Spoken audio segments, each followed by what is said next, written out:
आदाब दोस्तों, आप सबका इस्तकबाल करता हूँ अपनी शायरी की महफिल आप सारे जज्बात की ऊपर। आज की जो मेरी अपनी गज़ल है उसका उन्वान है मेरी कहानी। मैं अपनी कहानी आपको सुना रहा हूँ। खिज़ां के मौसम में बारिश का मुंतज़िर रहा। मुंतज़िर कहते हैं इंतज़ार करने वाला। खिज़ां के मौसम में बारिश का मुंतज़िर रहा, फिर बरसात के आने पर भटकता दर बदर रहा।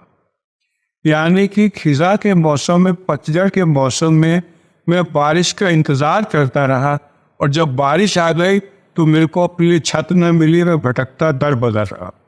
खिज़ां के मौसम में बारिश का मुंतज़िर रहा, फिर बरसात के आने पर भटकता दर बदर रहा।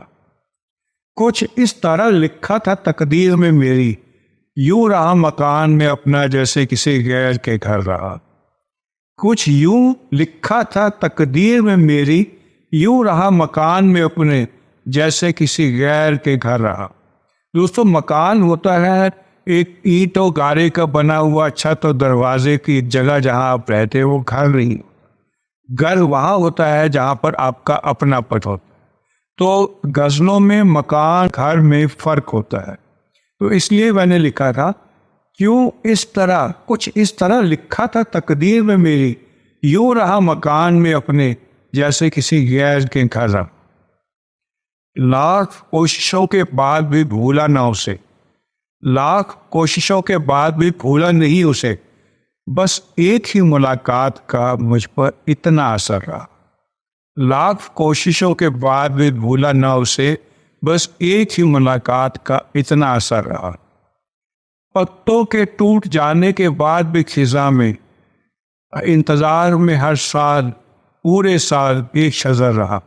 पत्तों के टूट जाने के बाद भी खिज़ां में इंतज़ार में फिर साल भर एक शज़र रहा। सूख न जाए मेरे ज़हन के आबशार कहीं, सूख न जाए मेरे ज़हन के आबशार कहीं, अपने जज्बातों के फना होने का डर रहा। यानी कि जो मेरे दिल में रोज़ इतने विचार उठते हैं, जो ख्याल उठते हैं, जो उठते हैं, जिनको मैं सीम आबशार कहता हूँ, सूख न जाए मेरे ज़हन के आबशार कहीं, अपने जज्बातों के फना होने का डर रहा। खिज़ां के मौसम में बारिश का मुंतज़िर रहा, फिर बरसात के आने पर भटकता दर बदर रहा। कुछ इस तरह लिखा था तकदीर में मेरी कि यूं रहा मकान में अपने जैसे किसी गैर के घर रहा। लाख कोशिशों के बाद भी भूला नहीं उसे, लाख कोशिशों के बाद भी भूला नहीं उसे, बस एक ही मुलाकात का इतना असर रहा। पत्तों के टूट जाने के बाद भी खिज़ां में इंतज़ार में फिर साल भर एक शज़र रहा। सूख न जाए मेरे ज़हन के आबशार कहीं, अपने जज्बातों के फना होने का मुझको इतना डर।